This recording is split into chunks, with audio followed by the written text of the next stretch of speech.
Hello all of you. Today we will going to study class 11 physics chapter. The name is elasticity. तो elasticity को हम लोग इसका एक पार्ट पहले भी बनाए हैं जिसमें आप उसका बेसिक कंसेप्ट आप लोग पहले समझेंगे। इलास्टिसिटी क्या होती है, प्लास्टिसिटी क्या होती है, डिफॉर्मिंग फोर्स क्या होता है, रिस्टोरिंग फोर्स क्या होता है। ठीक है, ये सारी चीजें आप लोग वहाँ पढ़ चुके हैं। इलास्टिसिटी की डिफिनेशन, रिजिड बॉडी क्या होती है, ये सारी चीजें। और इस सेशन में हम लोग पढ़ेंगे stress. What is stress? Stress the restoring force of a body per unit area is called stress. The restoring force of a body per unit area is called stress. ठीक है, इज कॉल्ड स्ट्रेस। अब इसको हम लोग represent कैसे करते हैं? By sigma. ठीक है, इसको हम सिग्मा से रिप्रेजेंट करते हैं। ये होता है रिस्टोरिंग फोर्स मतलब फोर्स हो गया। ठीक है, अपॉन एरिया। ठीक है, तो sigma is equal to F by 8। तो इसका जो यूनिट होगा वो होगा न्यूटन पर मीटर स्क्वायर। ये कैसी क्वांटिटी है? वैसे इसको स्केलर क्वांटिटी कह सकते हैं, लेकिन है नहीं, क्योंकि जो प्रेशर है वो है स्केलर क्वांटिटी, ये है टेंसर क्वांटिटी। नहीं स्केलर है, नहीं वैसे इसको बोलते हैं टेंसर क्वांटिटी। क्लियर? अब देखो स्ट्रेस को समझते हैं। प्रैक्टिकली स्ट्रेस होता है जब किसी बॉडी पर फोर्स अप्लाई करते हैं। हम एक रॉड ले लेते हैं या वायर ले लेते हैं, उसको फिक्स कर दिया वन साइड, और इस पर एक्सटर्नल फोर्स अप्लाई करते हैं F। External force F apply करेंगे, ये है डिफॉर्मिंग। जब हम सब फोर्स अप्लाई करके उसको खींचेंगे तो जो मटेरियल के एटम्स होंगे वो अपने आप को किधर खींचेंगे? इनसाइड। और कितना फोर्स अप्लाई करेंगे? सेम फोर्स अप्लाई करेंगे। ये हो गया डिफॉर्मिंग फोर्स, इसको कहेंगे हम रिस्टोरिंग फोर्स FR। क्लियर? जब तक बॉडी में परमानेंट डिफॉर्मेशन नहीं आ जाता, तब तक जब तक बॉडी में परमानेंट डिफॉर्मेशन नहीं आ जाता है, तब तक restoring force is equal to applied external force. Restoring force is equal to applied external force. It means आप इस रिस्टोरिंग फोर्स को किससे रिप्लेस कर सकते हो? एक्सटर्नल फोर्स से या फिर डिफॉर्मिंग फोर्स से। ठीक है, इसको हम ऐसे भी लिख सकते हैं, deforming force upon area. Clear? जब न्यूमेरिकल सॉल्व करते हैं तो उस समय में रिस्टोरिंग फोर्स की वैल्यू नहीं पता होती है, हमें एक्सटर्नल फोर्स की वैल्यू पता होती है, उसी को हम लेकर यहाँ पर न्यूमेरिकल सॉल्व करते हैं। ठीक है, तो स्ट्रेस आपको क्लियर हो गया होगा क्या होता है स्ट्रेस। स्ट्रेस का प्रैक्टिकल एग्जांपल है, जैसे पढ़ाई का स्ट्रेस हो जाता है। स्ट्रेस पढ़ाई क्या? जब प्रेशर ऊपर पड़ता है, पढ़ाई का मैक्सिमम प्रेशर पड़ता है, हमारी माइंड या बॉडी जो भी है उस प्रेशर को रिलीज करने के लिए क्या करता है? इंटरनल प्रेशर जनरेट करता है। ठीक है, तो उसी को हम लोग बोलते हैं स्ट्रेस।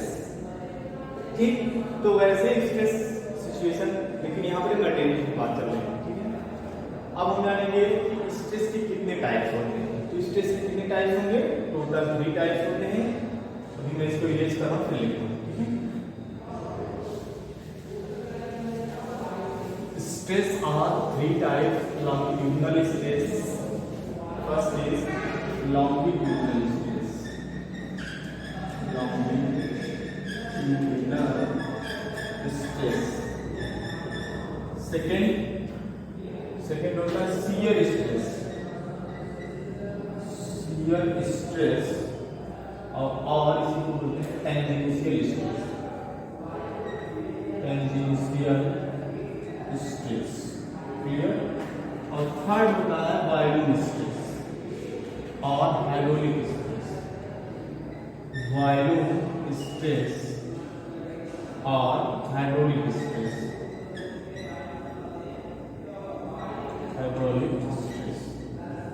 क्लियर? तो ये जो टेंजेंशियल स्ट्रेस, लॉन्गिट्यूडिनल स्ट्रेस है, तो लॉन्गिट्यूडिनल स्ट्रेस में 2 टाइप्स होते हैं। लॉन्गिट्यूडिनल का मतलब है the external applied force will become along the length, मतलब कि जो फोर्स एक्सटर्नली अप्लाइड हो रहा है किसी वायर पर, वो along द लेंथ आउटवर्ड होना चाहिए या फिर along द लेंथ इनवर्ड होना चाहिए, मतलब लेंथ के along फोर्स अप्लाइड होगा। तो इस कैटेगरी में दो चीज आती है, जब हम फोर्स बाहर की तरफ लगाए और जब अंदर की तरफ लगाते हैं। तो फर्स्ट आता है टेंसाइल स्ट्रेस। टेंसाइल स्ट्रेस,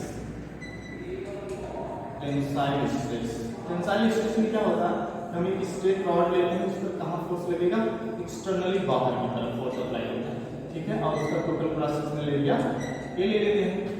तो टेंसाइल स्ट्रेस में जो मटेरियल होता है उसकी साइज इंक्रीज होती है अलोंग दी लेंथ, लेंथ के डायरेक्शन में उसकी साइज बढ़ती है। यहाँ पर टेंसाइल स्ट्रेस हो जाएगा force upon area, unit by newton पर मीटर स्क्वायर। क्लियर। सेकेंड होता है इसमें कंप्रेसिव स्ट्रेस। कंप्रेसिव स्ट्रेस, जब हम ऑब्जेक्ट को या वायर को कंप्रेस करेंगे उसको बोलते हैं कंप्रेसिव स्ट्रेस। ये हमारा रॉड हो गया, इसमें एक्सटर्नली फोर्स बाहर से लगा के इसको क्या करते हैं, कंप्रेस करेंगे, इसका कुछ क्रॉस सेक्शनल एरिया होगा जो कि मिलेगा होगा। तो यहाँ पर कंप्रेसिव स्ट्रेस वही होगा फोर्स अपॉन एरिया, यूनिट से न्यूटन पर मीटर स्क्वायर। क्लियर, ये चीजें। तो लॉन्गिट्यूडिनल स्ट्रेस टू टाइप्स हो गए, tangential stress and compressive stress. Tangential stress मतलब when the applied deforming force is along the length and deformation occur in along the length, मतलब force के direction में deformation होगा, फिर लेंथ बढ़ेगी, increase करेगी, पर यहाँ पर लेंथ क्या करेगी, डिक्रीज करेगी, कंप्रेस होगी। ठीक है, अब आ जाते हैं second thing, second type. First type हो गया, second type and third type. तो सेकंड टाइप शियर स्ट्रेस और टेंजेंशियल स्ट्रेस। इसमें हम क्या करते हैं कि जो फोर्स एक्सटर्नल अप्लाई होता है वह अप्लाई होगा टेंजेंशियली। ठीक है, चलो हम सिलेंडर ले लिए हैं, ये सिलेंडर को नीचे से फिक्स करके इसको टेंजेंशियली, जो इसका सरफेस ऊपर परपेंडिकुलर ना लगा करके कैसा लगा है, टेंजेंशियली फोर्स अप्लाई किए। जब टेंजेंशियली फोर्स अप्लाई करेंगे जाहिर सी बात है थोड़ा बेंड हो जाएगा। ठीक है, क्या हो जाएगा, बेंड हो जाएगा, फोर्स अप्लाई करने से शिफ्ट हो गया, यहाँ पर ये सिचुएशन से शिफ्ट हो गया। और इसका जो साइड का क्रॉस सेक्शनल एरिया उसको हम ए ले लेंगे, ये साइड की एरिया मतलब इस साइड के एरिया जिस पर हम फोर्स अप्लाई किए। तो यहाँ पर स्ट्रेस क्या हो जाएगा, stress is equal to force upon area, unit by newton पर मीटर स्क्वायर। ठीक है, तो फोर्स यहाँ पर साइड से टेंजेंशियल अप्लाई करते हैं, जैसे ये रॉड इसको नीचे से फिक्स कर दिया रजिस्टर को, यहाँ पर फोर्स अप्लाई करेंगे, देखो अपने आप को रिगेन करने की कोशिश करना है, जितना शिफ्ट हो रहा है उतना रिगेन करने की कोशिश करना है। यहाँ जो स्ट्रेस जनरेट होता है उसको हम लोग बोलते हैं शियर स्ट्रेस या टेंजेंशियल स्ट्रेस। ऐसा समझ लो, आप कपड़े धोते हैं, कपड़े धोने में उसको मोड़ करके ऐसे निचोड़ते हैं पानी करने के लिए, हम जब उसको ट्विस्ट करते हैं तो वहाँ पर दरअसल ये सपोज इसे ट्विस्ट करेंगे तो इसके टेंजेंट के डायरेक्शन में फोर्स लगाएंगे, बट यहाँ पर फर्क इतना होता है कि हम दोनों डायरेक्शन फोर्स लगाते हैं, इस नीचे से इस साइड और ऊपर से उस साइड, दोनों तरह के फोर्स लगाते हैं, उसको ट्विस्ट करते हैं, वहाँ पर टॉर्जन क्रिएट होता है। अगर हम नीचे की एक पार्ट को कंसीडर ना करें तो किसकी तरह बिल्कुल लगेगा, बिल्कुल शियर स्ट्रेस या फिर टेंजेंशियल स्ट्रेस की तरह। ठीक है, तो वही चीज होता है, तो वहाँ पर जो स्ट्रेस जनरेट होगा वो शियर स्ट्रेस या टेंजेंशियल स्ट्रेस होगा। क्लियर। अब थर्ड में आ जाते हैं, थर्ड होता है वॉल्यूम स्ट्रेस और हाइड्रोलिक स्ट्रेस। वॉल्यूम स्ट्रेस या हाइड्रोलिक स्ट्रेस में क्या होता है कि जब कोई ऑब्जेक्ट किसी वाटर में होता है, मान लो स्फेरिकल बॉल है, ये किसी वाटर टैंक में है या वाटर का बहुत ज्यादा प्रेशर है, हाइड्रोलिक प्रेशर है, तो हाइड्रोलिक प्रेशर होगा, आप जानते हैं वाटर में जब कोई ऑब्जेक्ट होता है उसके सभी डायरेक्शन से प्रेशर क्या होते हैं, इक्वल होता है। अब वाटर साइड मान लो प्रेशर P है, इनर साइड पे प्रेशर कितना हो जाएगा, P नॉट या कुछ ले लेंगे।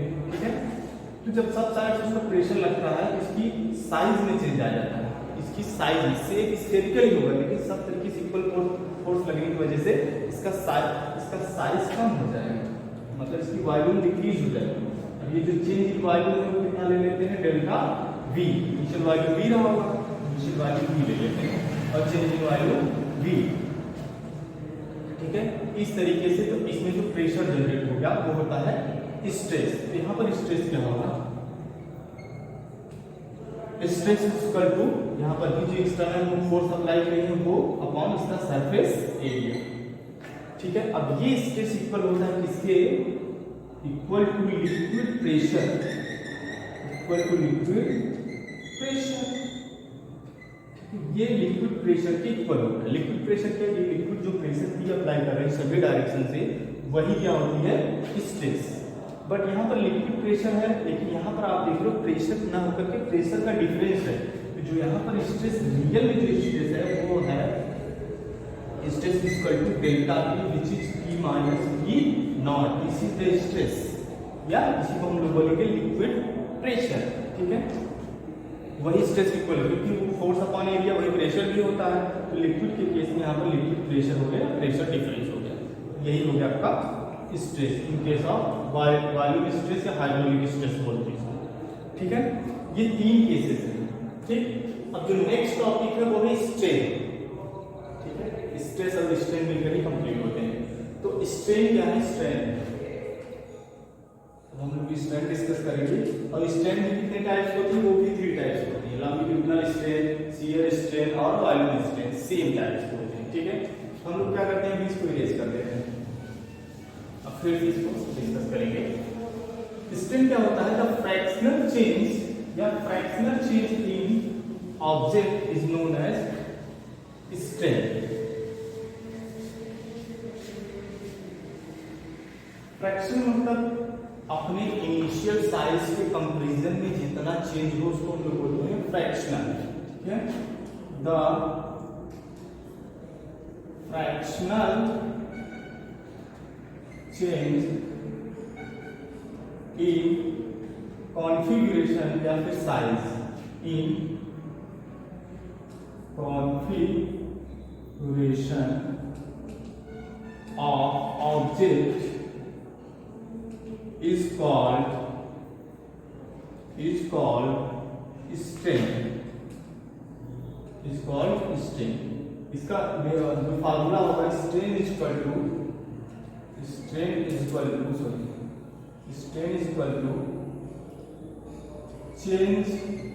in configuration मतलब साइज लंबाई चौड़ाई किसी चीज में, configuration divided by initial configuration। ठीक है, change in configuration divided by initial configuration। अगर इसमें लेंथ की बात करेंगे कि किसी ऑब्जेक्ट में लेंथ जब चेंज आता है तो change in length divided by initial length that is strain. अब स्ट्रेन जो है वो यूनिट लेस है, क्यों? क्योंकि ये साइज अपॉन साइज है, लेंथ अपॉन लेंथ है, एरिया अपॉन एरिया है। तो इसमें जो है सेम क्वांटिटी का रेशियो है जिसकी वजह से यूनिट बढ़ जाती है। ये चीज है यूनिट लेस क्वांटिटी। ठीक है, this is unit less quantity. Stress is also 3 types. First is longitudinal stress, longitudinal stress। Second is longitudinal stress हो गया। सेकेंड शियर स्ट्रेस और स्ट्रेन है, longitudinal strain and shear strain। shear strain और tangential strain, tangential strain। ठीक है, और जो third type हो गया वो हो गया वॉल्यूम स्ट्रेन, वॉल्यूम स्ट्रेन और हाइड्रोलिक स्ट्रेन। हाइड्रोलिक स्ट्रेन जो मैक्सिमम वर्ड यूज होता है वो वॉल्यूम स्ट्रेन, यहाँ पर सॉरी शियर स्ट्रेन यूज होता है। ठीक, चलो लॉन्गिट्यूडिनल स्ट्रेन जिसे हम लोग देखे थे, लॉन्गिट्यूडिनल स्ट्रेस 2 टाइप्स के, टेंजेंशियल स्ट्रेस और कंप्रेसिव स्ट्रेस। वैसे भी स्ट्रेन भी 2 टाइप्स होंगे, टेंजेंशियल एंड कंप्रेसिव। फर्स्ट चीज होगा tangential strain,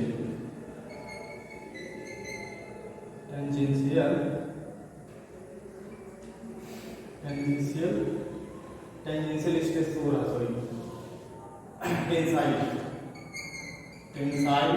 strain and compressive strain. तो टेंसाइल स्ट्रेस में क्या होता है, बिल्कुल सेम वही कंसेप्ट लेंगे कि हम लोग जो इसको फोर्स अप्लाई करेंगे वो आउटसाइड अप्लाई करेंगे। जब आउटसाइड अप्लाई करेंगे तो एलॉन्ग द लेंथ कुछ इस साइड में चेंज आ जाता है। इनिशियल लेंथ कितनी थी L और चेंज इन लेंथ कितना हो गया डेल्टा L। ठीक है, ये F कौन सा फोर्स है? Deforming force. देन स्ट्रेन क्या होगा? Strain is equal to, strain को हम लोग एप्सिलॉन से रिप्रेजेंट करते हैं। ई टाइप का होता है, epsilon is equal to change in length that is delta divided by initial length L। ठीक है, this is tensile strain. Same ऐसे ही हमारा second compressive strain, compressive strain. तो कंप्रेसिव स्ट्रेन क्या होता है कि जब हम मटेरियल को कंप्रेस करते हैं, ठीक है, ये हम इसको एक्सटर्नल फोर्स लगा करके कंप्रेस करते हैं। जब हम इसको कंप्रेस करेंगे इसकी साइज में कुछ डिक्रीमेंट हो जाएगा। कितना डिक्रीमेंट होगा? डेल्टा एल इनिशियल साइज कितनी थी? एल। तो जो स्ट्रेन होगा इसमें epsilon equal to delta L by L. Clear? बस केवल फर्क इतना है, टेंसाइल स्ट्रेन में साइज में इंक्रीमेंट होता है और कंप्रेसिव स्ट्रेन में साइज में क्या हो जाएगा? डिक्रीमेंट, लेंथ कम हो जाएगा। क्लियर? फार्मूला से है डेल्टा एल बाई एल। अब आ जाते हैं शियर स्ट्रेन या टेंजेंशियल स्ट्रेन। इसमें देखो क्या होता है कि जब किसी ऑब्जेक्ट के लिए है सिलेंडर लिए इसको फोर साइड से लगाए थे, आप देखिए तो वहां पर ये क्या हो गया था? बेंड हो गया था, ठीक है, ऐसे बेंड हो गया था। तो बेंड हो गया तो इनिशियल पोजीशन इसकी ये रही होगी, कितना शिफ्ट हो गया? Delta x. इसकी लेंथ कितनी है? एल, ठीक है। ये जो एंगल ऑफ शिफ्टिंग कितना है? थीटा, थीटा है। यहाँ पर जो हम लेंगे शियर स्ट्रेन, शियर स्ट्रेन क्या होगा? Shear strain equal to change in length divided by initial length. Change कितना हो रहा है? डेल्टा एक्स शिफ्ट हुआ, डिवाइडेड बाय इनिशियल लेंथ कितनी है? एल, ठीक है। अब इसको हम किससे रिप्रेजेंट कर देते हैं? एप्सिलॉन से, equal to delta X by delta X upon L हो गया। अब आप लोग जानते हो, अगर ट्रिग्नोमेट्री पढ़े होंगे कि tan theta equal to perpendicular divided by base. ये राइट एंगल ट्रायंगल हो गया। अगर थीटा देखते हैं तो ये परपेंडिकुलर और ये बेस है। इस चीज को हम लिख सकते हैं tan थीटा, ये एल है, tan थीटा क्या लिख सकते हैं? tan theta. अब आप देखो कि ये जो डिफॉर्मेशन होता है या फिर जो बेंडिंग होती है बहुत ज्यादा नहीं होता, बहुत ज्यादा नहीं, बहुत हल्की सी बेंडिंग होती है। इसका मतलब एंगल क्या है? Very small. यहाँ पर थीटा इज वेरी स्मॉल। अब जब एंगल सेम स्मॉल होता है उस कंडीशन में क्या होता है? जो एंगल की वैल्यू होती है वही उसकी वैल्यू आ जाती है। जैसे एक छोटा सा एग्जांपल लेते हैं साइन थीटा का। तो साइन थीटा का आप जानते हैं साइन 0 होती है, ठीक है, और साइन 90 की वैल्यू कितनी होती है? 1। इसका मतलब जैसे जैसे साइन हम थीटा का वैल्यू बढ़ाते हैं 0 से लेकर के 90 की तरफ, उसकी वैल्यू बढ़कर कितनी हो जाती है? 1। अब तो 90 डिग्री मतलब कितना होता है? पाई/2। पाई/2, पाई की वैल्यू कितनी होती है? 3.14 डिवाइडेड बाय 2। इसको जब डिवाइड करोगे 1 पॉइंट समथिंग आता है, ठीक है, लगभग कितना आ रहा है? 1 के आसपास। एंगल किसके आसपास है? 1 के आसपास। वैल्यू भी किसके आसपास है? 1 के आसपास। कितने एंगल पर है? 90 डिग्री।